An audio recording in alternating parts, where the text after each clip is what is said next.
ఉత్తరాంధ్ర 6 జిల్లాల ఇలవేల్పు శ్రీ కనక మహాలక్ష్మి అమ్మవారి మార్గశిర మాస ఉత్సవాల ఖర్చు వివాదాస్పదమవుతుంది. గత ఏడాది 2.50 కోట్లు ఖర్చు అవ్వగా ఈ ఏడాది మరో 10% అదనపు బడ్జెట్ కేటాయించడం విశేషం. భక్తులు మాత్రం తగిన సౌకర్యాలు లేక అవస్థలు పడుతున్నారు.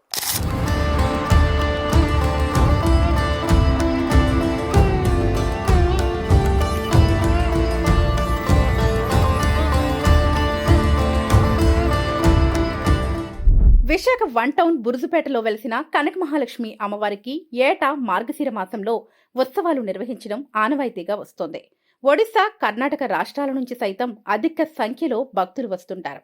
ఏటా మార్గశిర మాసంలో భక్తుల నుంచి ప్రసాదాలు, ప్రవేశ రుసుం, పూజలు, అన్నదానం, విరాళాలు కలిపి సుమారుగా 5 కోట్ల వరకు ఆదాయం వస్తుంది. ఇంత ఆదాయం వస్తున్నా సరే భక్తులకు పూర్తి స్థాయి ఏర్పాట్లు చేయడంలో అధికారులు విఫలమయ్యారని భక్తులు ఆరోపిస్తున్నారు. అన్నదానం చేస్తున్న చోట భక్తులు చేతులు కడిగేందుకు ఒక్క కొళాయి కూడా కానరావడం లేదు.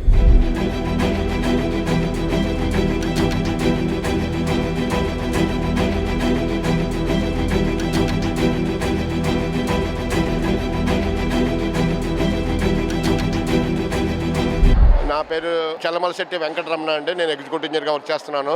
ఈ సంవత్సరం మార్గశిర మాసం అన్ని సంవత్సరాల కంటే ఎక్కువగా ఘనంగా చేయడం జరుగుతుంది. ఈ సంవత్సరం మార్గశిర మాసంలో 2 లక్షల వారాలు గడిచిపోయాయండి. ఫస్ట్ లక్ష వారం కంటే 2 లక్షల వారం 50 నుంచి 60 వేల మంది భక్తులు వచ్చారు. అమ్మవారిని దర్శనం చేసుకున్నారు. భక్తులకు ఎటువంటి అసౌకర్యం లేకుండా pandals, queue lines, drinking water ఏర్పాటు చేయండి. చిన్నపిల్లలకి కూడా ప్రత్యేకంగా బిస్కెట్స్ ఇవి అన్నీ కూడా ఏర్పాటు చేయడం జరుగుతుందండి.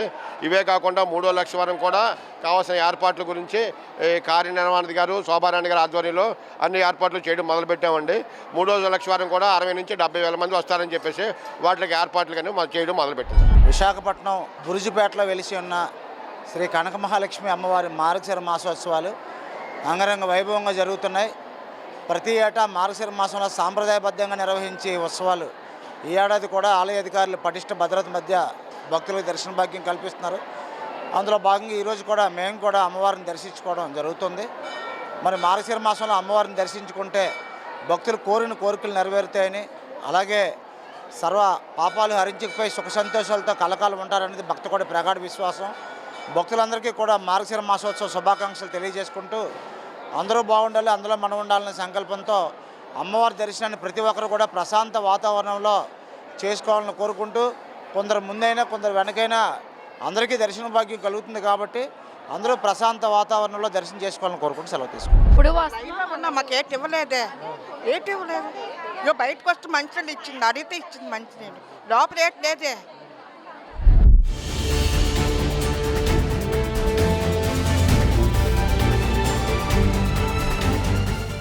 ఈ ఏడాది దేవస్థానానికి పాలకవర్గం లేకపోవడంతో ప్రభుత్వం జనసేన కార్పొరేటర్ కందుల నాగరాజు తదితరులతో ఉత్సవ కమిటీ వేసింది. అయితే దేవస్థానం అధికారులు ఈ కమిటీ మధ్య సమన్వయం లేకపోవడం వల్లనే భక్తులకు అగచాట్లు తప్పడం లేదని ఆందోళన వ్యక్తమవుతోంది. చిన్నపిల్లలకు పాలు, బిస్కెట్లు కేవలం గురువారం మాత్రమే ఇస్తున్నారు. ఉచిత మంచినీరు జీవీఎంసీ సరఫరా చేస్తుంది. పోలీసులు బందోబస్తు నిర్వహిస్తున్నారు. దేవస్థానం పందిళ్లు, లైటింగ్ వంటి ఏర్పాట్లు చేసింది. దేవస్థానం అధికారులు వీఐపీల సేవలో తరించి సామాన్య భక్తుల ఊసే మరిచిపోతున్నారని విమర్శలు వెల్లువెత్తుతున్నాయి. 2.5 కోట్లు గవర్నమెంట్ ఖర్చు పెట్టింది అంటున్నారు, బట్ మాకైతే ఏం కనిపించలేదండి. సో మేము ఆల్మోస్ట్ 40 మినిట్స్ నుంచి వెయిట్ చేస్తున్నాం. కనీసం వాటర్ కూడా ఇవ్వలేదు. ఆ అమౌంట్ ఎక్కడికి వెళ్ళిందో మాకైతే తెలియదు. అట్లీస్ట్ ఇక్కడ చిన్న బెంచెస్ వేసినా ప్రెగ్నెంట్ లేడీస్ వస్తారు, చిన్నపిల్లలతో వస్తారు, వాళ్ళైనా కూర్చుంటారు కదా. ఇప్పుడు మాకు అవసరం లేదు, మేము నించుంటాం. బట్ లేడీస్నైనా వాళ్ళు దృష్టిలో పెట్టుకొని కూర్చోబెట్టడానికైనా ప్లేసెస్ ఇవ్వాలి. 2.5 కోట్లు అంటే ఇట్స్ నాట్ జోక్. అది స్మాల్ అమౌంట్ కూడా కాదు. అసలు ఏర్పాట్లు అయితే మాకైతే అనిపించలేదు. We are not satisfied. At least basic water, city పెద్దవాళ్ళు ఎవరైనా కూర్చోడానికి చిన్న సెట్టింగ్ ప్లేసెస్, ఇంతసేపు వెయిటింగ్ ఉండేందుకు అది కంటిన్యూస్గా ఫ్లో అయిపోతే మేమేం అడగట్లేదు కదా. మాకు వాటర్ కూడా అవసరం లేదు, కంటిన్యూస్గా ఫ్లో అయిపోతుంది. బట్ వెయిటింగ్ ఉంది కాబట్టి అట్లీస్ట్ ఆ మినిమం ఫెసిలిటీస్ అయినా ప్రొవైడ్ చేయాలి. బట్ వాళ్ళు కూడా అంత అమౌంట్ ఏడ్ చేశారని చెప్పాలి కదా. సో అంత అమౌంట్ నిజంగా దేవస్థానానికి ఖర్చు పెట్టారా, దేనికి ఖర్చు పెట్టారని చెప్పాలి కదా. బేసిక్ ఎమ్యూనిటీస్ అయినా ప్రొవైడ్ చేయాలి.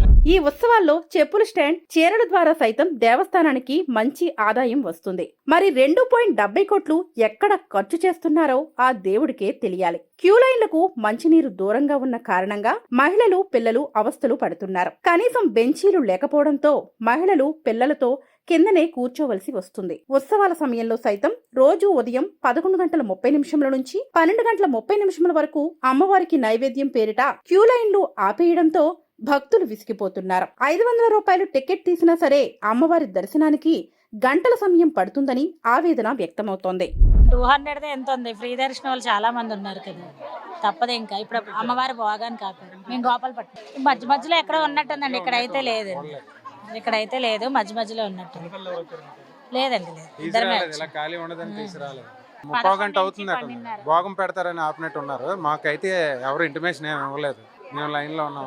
11 నుంచి 12:30 రెగ్యులర్ గా ఆపినా పర్వాలేదు. ఈ జనాలతోటి కొద్దిగా వేగంగా వెళ్తే బాగున్నాం. 3 to 4 hours పడుతుందండి. ప్రజెంట్ అయితే ఇక్కడ ఏమి కనిపించలేదు. వాటర్ పాయింట్స్ అయితే ఎక్కడిక్కడ పెట్టారు. లైన్లో ఉన్న వాళ్ళకి ఏమీ లేవు. గవర్నమెంట్ ఇచ్చిన అమౌంట్ ఇక్కడ దేనికి పెట్టారు కూడా దేనికి కనపడలేదు.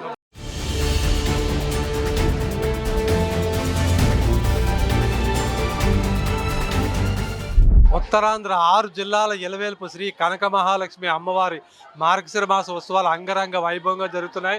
ఈ ఉత్సవాలకి ప్రతి సంవత్సరం ఖర్చు పెరుగుతుందన్న ఉద్దేశంతో ప్రభుత్వం బడ్జెట్ కూడా పెంచుకుంటూ వెళ్తుంది. భక్తులైతే వేలాది సంఖ్యలో తండాలుగా వస్తున్నారు. గత ఏడాది రాష్ట్ర ప్రభుత్వం మార్గశిర మాస ఉత్సవాలకి 2.5 కోట్ల బడ్జెట్ కేటాయించింది. ఈ సంవత్సరం ఈ 2.5 కోట్లకు 10% అదనంగా బడ్జెట్ కేటాయించిందని ఆ దేవస్థానం ఈఓ గారు మీడియాకి తెలిపారు.